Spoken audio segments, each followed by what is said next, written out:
Thank you very much. Well, I'm going to give a quick update, an overview of the progress that's been made in developing and refining the 10 global indicators, so the indicators that we agreed at the Working Party meeting in June. And this is a presentation which is backed up by Room Document 3, the more detailed document setting out the framework of indicators at the global level. So we're not expecting that the steering committee should have a detailed technical discussion on this morning, but we're very interested in your comments, your advice, your suggestions, and especially further guidance where there are political and strategic issues that we need to bear in mind as we pin down particularly some of the newer indicators. So just to remind ourselves why we embarked on this exercise. Well, firstly, it's important to remember that the demand for maintaining a monitoring framework, so keeping something that we had under the Paris Declaration, that was really led by the partner countries. It was something that was brought to the negotiations in Busan and was very strongly supported by partner countries throughout the post-Busan interim group. And this is really because of the need for an accountability framework to ensure that unmet commitments in Paris, from Paris and Accra, are met. And then we have a number of new commitments in Busan, and our experience under the Paris Declaration was that the monitoring survey was extremely powerful. Firstly, even though we're now in a frame where the starting point is that we monitor at the country level, it's clear that having a global framework serves as a reference point for country-level frameworks, and it legitimises efforts by countries to hold their partners to account in country, because it shows that something is important enough to be tracked globally.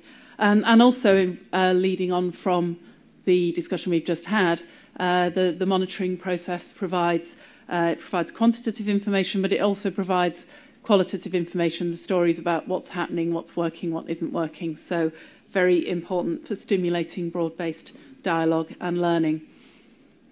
So the road ahead, where are we going with the monitoring framework? As I said, the Busan Agreement starts by setting out the commitment to country-level monitoring, and this is where the country focus should be, the country focus with a globally light overview. So the global framework, the 10 indicators are there to complement and support the country level focus. So the indicators and targets that are described in document 3 aim to support global accountability. And as we agreed in the Working Party, we would have a selective and relevant set of indicators and targets to monitor progress, and then high-level political support from the Global Partnership for Effective Development Cooperation. And that's an important point, because the Global Partnership provides a political platform for continuous stocktake on what's happening. And those of us who are involved in the Paris Declaration and the Accra Agenda for Action will remember that there was a lot of technical work around the monitoring survey, and there's a lot of technical work around the agreements, but then there would be a 3-year gap before we looked at what was happening. And we found that, the Paris Declaration survey found that stakeholders were off track, but we'd kind of had to wait 3 years to find that out. So the idea now is that the results of monitoring exercises shouldn't come as a surprise. We will move away from this big beauty contest that we had and a big one-off exercise every 3 years. That instead we'll have a mechanism for gathering information on a rolling basis, and have a mechanism, particularly through the steering committee, where we can continuously track progress and discuss bottlenecks.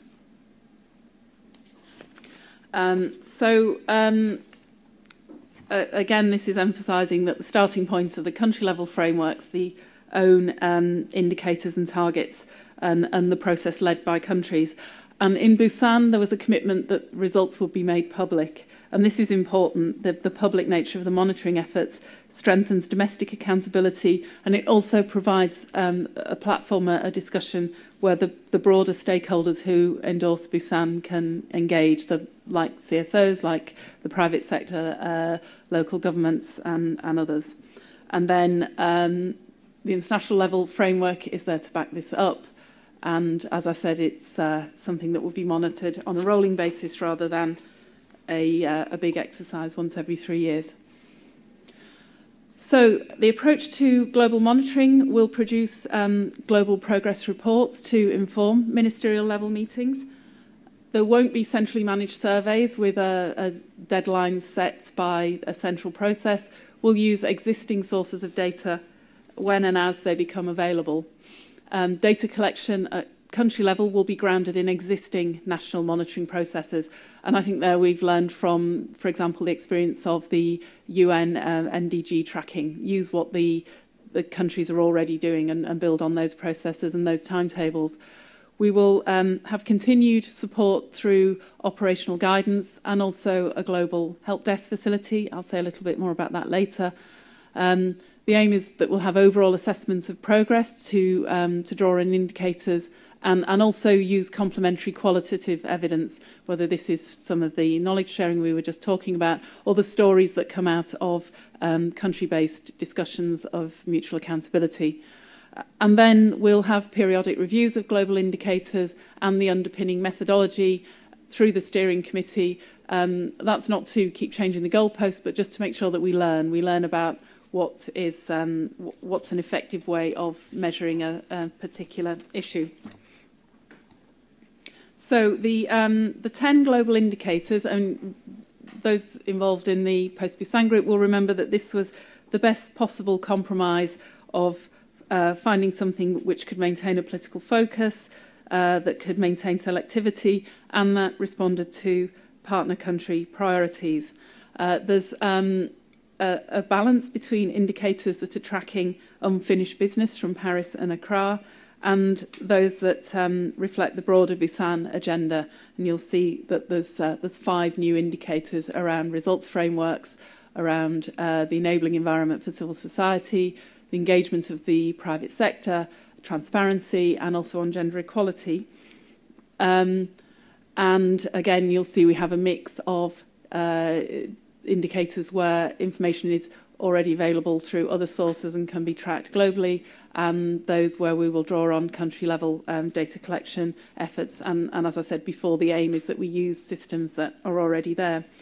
So the focus at the global level is that we track behaviour change. So we track the behaviour changes needed to contribute to results and contribute to the commitments in Busan. So where are we at the moment? Well, in June, we reached political agreement on 10 indicators and targets, and this reflected consensus among the post-Busan group as well as the priorities from the developing countries. Some further work is needed, especially on the new indicators. So, for example, on the use of country results frameworks, where we're testing some options to see what makes sense and what would actually be feasible. On transparency, this is probably the trickiest because we need to reach a consensus on the common standard. So we need a better understanding of what is it that we're measuring, because the common standard in a way is an umbrella. So that's actually an area where this committee could be very helpful. And then on the private sector, we still need to identify something that's a reasonable solution to measuring something that is incredibly broad. And that's where the private sector group will be advising us on how we might do that. For most of the other indicators, either we're taking forward something that already existed under Paris and Accra, or it's a question of finalising the technical details, for example, in the case of the gender indicator. What's next? Well, we're going to issue draft operational guidance early next year, so we're on target to have the advice in place for countries to make sure that their national monitoring frameworks are linking in and that the two are supporting each other. These will be disseminated to countries and organisations for consultation and ongoing use before finalisation. Here we've learned from the process around Paris, where we rolled out the guidance when it was at a stage where it was very difficult for countries to change what was in the guidance. So we'll have some consultation and fine-tuning early on in the process. We will establish the help desk in early 2013, so a light touch facility that really enables ad hoc questions, things where there's a need for some support or some advice, that can be, the query can be taken somewhere and then people put in touch with either, if the answer is available immediately, or they can be put in touch with people who can provide technical support. And that was one of the most positive issues where we got the most positive feedback from the process around the Paris surveys.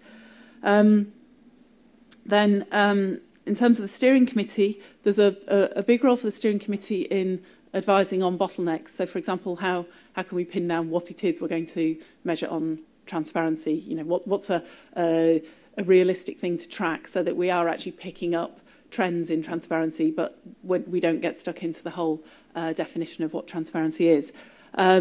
Then the steering committee can provide strategic guidance on the progress reports, so the reports that we'll prepare for the political meeting of the global partnership. You know, what's the outline? What specific themes should we be drawing on in addition to looking at the monitoring survey, the outcome of the monitoring? And for example, after the first ministerial level meeting, this group may want to review the indicators at the global level and lessons learned, and see if there's a need for either tighter definitions or different guidance. So that's just a schema to show where we are in the process and the dates that we're heading towards. And oh, I've missed there was a slide there. Well, one of the slides has gone missing, and probably the most important slide, which was to say that the global partnership is much more than the ministerial level meetings and the monitoring and the steering committee. The aim of this is to support progress at country level. So I think as we get into discussions on the global framework, remember, it's got to be light. It should be there to support what's happening at country level.